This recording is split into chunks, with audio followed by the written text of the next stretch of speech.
Espíritos do Senhor, que são as virtudes dos céus, qual imenso exército que se movimenta ao receber as ordens de seu comando, espalham-se por toda a superfície da terra, e semelhantes a estrelas cadentes, vêm iluminar os caminhos e abrir os olhos aos cegos. Eu vos digo, em verdade, que são chegados os tempos em que todas as coisas hão de ser restabelecidas no seu verdadeiro sentido, para dissipar as trevas, confundir os orgulhosos e glorificar os justos. As grandes vozes do céu ressoam como sons de trombetas, e os cânticos dos anjos se lhes associam. Nós vos convidamos, a vós homens, para o divino concerto. Tomai da lira, fazei uníssono nas nossas vozes, e que num hino sagrado elas se estendam e repercutam de um extremo ao outro do universo. Homens, irmãos a quem amamos, aqui estamos juntos de vós. Amai-vos também uns aos outros, e dizei do fundo do coração, fazendo as vontades do Pai que está no céu, Senhor, Senhor, e podereis entrar no reino dos céus. O Espírito de Verdade. Nota de Allan Kardec. A instrução acima, transmitida por via mediúnica, resume a um tempo o verdadeiro caráter do Espiritismo e a finalidade desta obra. Por isso foi colocada aqui como prefácio.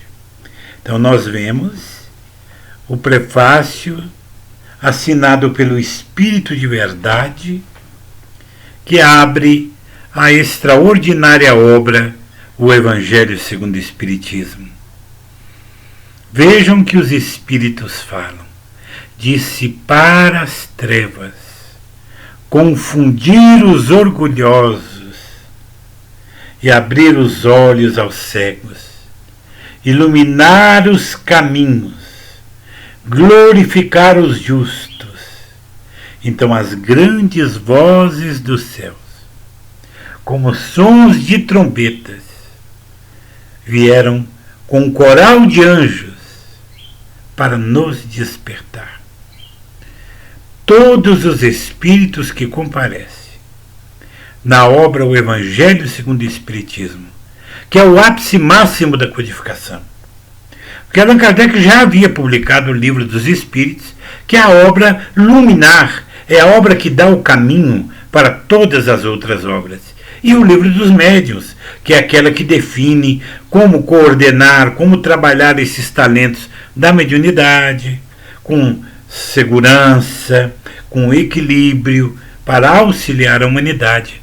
E aí vem a publicação do livro O Evangelho segundo o Espiritismo, onde comparecem espíritos da mais alta hierarquia, e espíritos humildes também, para dar os seus exemplos, como uma rainha de França, e vários outros espíritos que vêm para dar o seu testemunho pessoal da sobrevivência da vida, da pré-existência da alma após a vida aqui na Terra.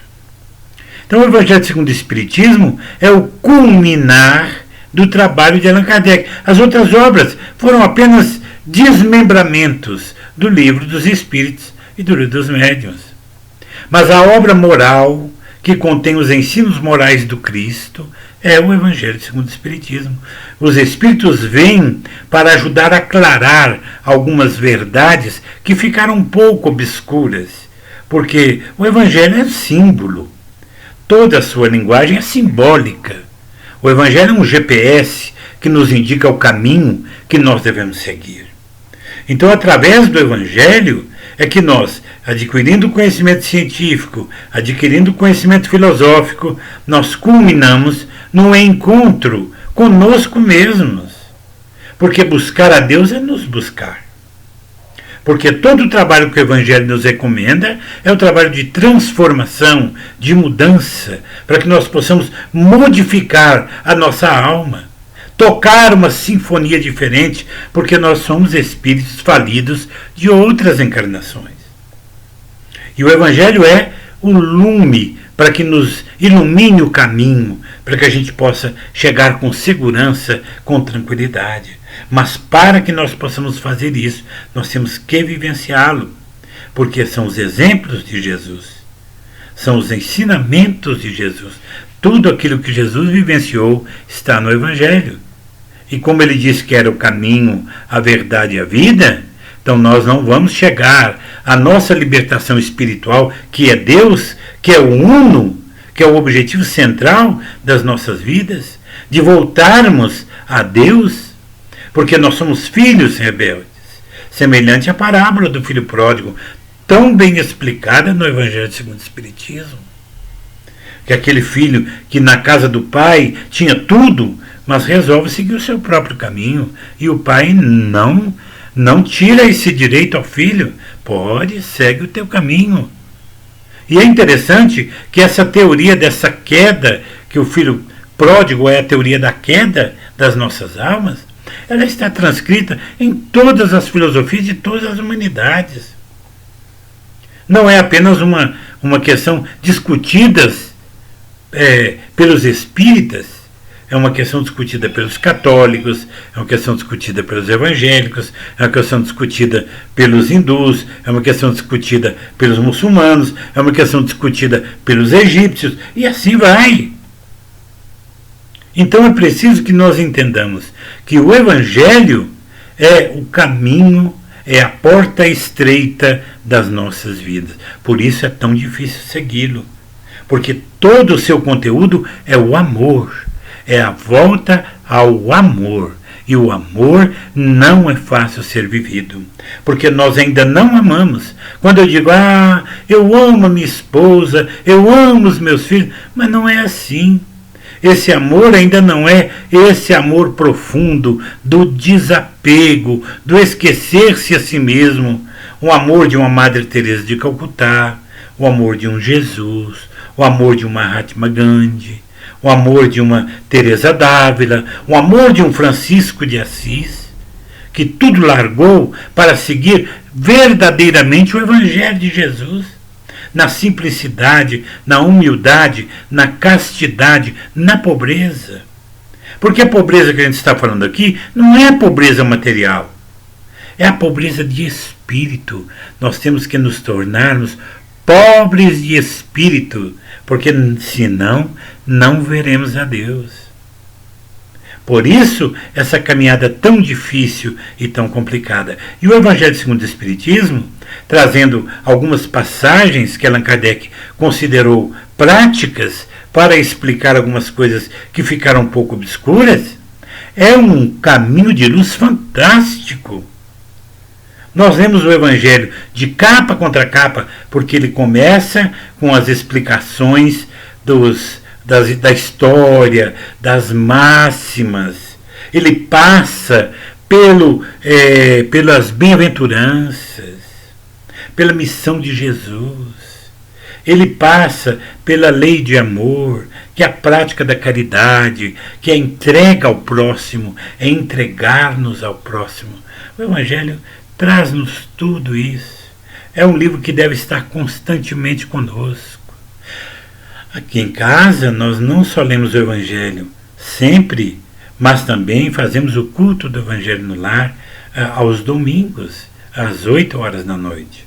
Então é fantástico, porque ele vem guiando as nossas vidas, nossa vida em família, essa família que nós formamos há 37 anos. Nós não somos perfeitos, nós não somos espíritos ainda bons, mas com o Evangelho segundo o Espiritismo, com os ensinos dos Espíritos, com as explicações das máximas morais dos ensinamentos de Jesus, nós conseguimos avançar um pouco mais, lançar a visão um pouco além, para que nós possamos viver mais tranquilos, mais serenos, mais equilibrados. É um guia que nos traz o que devemos fazer. Pegarmos o Evangelho todo dia, abrirmos, como se diz, ao acaso, porque não existe acaso, né? É buscarmos a orientação para o nosso dia, para os nossos comportamentos, para as nossas ações. Por isto que eu considero o Evangelho a obra máxima do Espiritismo, depois do Livro dos Espíritos, que é o culminar de todo o ensinamento dos Espíritos para a humanidade. Mas o Evangelho, no que tange a apontar o rumo e mostrando Jesus como esse roteiro, esse caminho que devemos seguir, é o objetivo maior. Então, seguirmos esses ensinamentos sem questionamentos. Porque muita gente diz que Allan Kardec, ao escrever o Evangelho segundo o Espiritismo, quis substituir o Evangelho normal, os Evangelhos canônicos. Não, de forma alguma. Allan Kardec queria sim, e como fez, foi esclarecer algumas dúvidas, aclarar, iluminar, como os Espíritos dizem aqui na abertura. Olha o que eles dizem, que coisa mais linda. As grandes vozes dos céus ressoam como sons de trombetas, e os cânticos dos anjos se lhes associam. Então eles vieram para o quê? Para abrir um novo campo, uma nova visão para as nossas vidas. E diz mais, dizem que em verdade são chegados os tempos em que todas as coisas hão de ser restabelecidas no seu verdadeiro sentido, para dissipar as trevas, confundir os orgulhosos e glorificar os justos. Nós não podemos nos esquecer que o século XIX, após a Idade Negra, que foi a Idade Média, né, da supremacia da religião sobre as pessoas, né, que tinha até direito de morte sobre aqueles que duvidavam daquilo que os religiosos falavam. Então veja o que os Espíritos dizem aqui. Ele veio para dissipar as trevas, trazer o conhecimento para todos, abrir o campo para todos, porque o Espiritismo não é uma questão de religião, ele é uma questão de conhecimento universal. Você pode ser evangélico, você pode ser católico, você pode ser muçulmano, você pode ser judeu, mas o conhecimento é universal. O Espiritismo é a reunião de todos os conhecimentos. E os espíritos que comparecem nele são aqueles espíritos que em todas as épocas da humanidade foram os educadores, foram os mentores que trouxeram as grandes verdades. Leiam o Evangelho segundo o Espiritismo, prestem atenção nas mensagens, leiam o nome dos Espíritos que aqui comparecem. Muitos deles foram bispos, cardeais católicos, alguns estavam ainda encarnados na época que o Espiritismo surge e desencarnam depois e retornam por reconhecer a grande verdade do Evangelho segundo o Espiritismo. E o Espírito que coordena toda a obra, o mentor de Allan Kardec, o seu anjo guardião, denomina-se o Espírito de verdade, que é, na verdade, uma imensa gama de seres iluminados que vem trazer de volta à Terra aquilo que Jesus havia prometido há 2000 anos. O Espírito de verdade. Quando Jesus diz que ele ia ao Pai, mas não nos deixaria órfãos, que ele nos deixaria o Espírito de verdade, que iria dizer todas as coisas que por ora ele não podia vir dizer, esclarecer outras mais. A grande verdade, olha que coisa linda que eles dizem aqui. Nós vos convidamos, a vós, homens, para o divino concerto. Tomai da lira, ou seja, usa o teu instrumento, aquilo que nós te damos, aquilo que Deus nos deu Pega a sua enxada, pega a sua lira, pega o seu violino, pega aí o que você tem de melhor. Fazei uníssonas vossas vozes, e que num hino sagrado elas se estendam e repercutam de um extremo ao outro do universo. Porque a verdade é patrimônio de todos. Ela não vai ficar oculta. Ela virá de alguma forma através das pessoas, através dos ensinamentos, através dos acontecimentos. Porque Jesus nos disse que tudo que ele nos disse nós devemos dizer de cima dos telhados. Colocar a luz acima do alqueire, não debaixo da cama, não debaixo da mesa. Olha que coisa mais linda. Homens, irmãos a quem amamos, aqui estamos juntos de vós. Olha, por amor eles vêm nos trazer a verdade, que nós envolvemos nos nossos preconceitos, nos nossos interesses, porque Jesus já havia dito tudo. E nós confundimos tudo isso pelos nossos interesses. Então eles vêm novamente de volta, restituir a verdade ao seu lugar verdadeiro, despertar as nossas almas num cântico para o trabalho, para a ação, para que nós nos comportemos de acordo com os padrões do Evangelho. Amai-vos também, porque eles dizem que nos amam, e nos amam porque o trabalho que eles fizeram foi extraordinário. Amai-vos também uns aos outros. E Jesus disse outra coisa a mais do que isso no Evangelho? Que nós devemos amar inclusive aos nossos inimigos, perdoar-lhes, porque é através do perdão que nós nos libertamos dessas amarras pesadas que nos prendem aqui na terra, dessas doenças, dessas enfermidades, desses processos difíceis. Jesus só nos recomendou amarmos-nos uns aos outros, fazer aos outros aquilo que desejamos para nós. É uma norma fantástica. Se nós nos amamos, nós não prejudicamos o nosso próximo.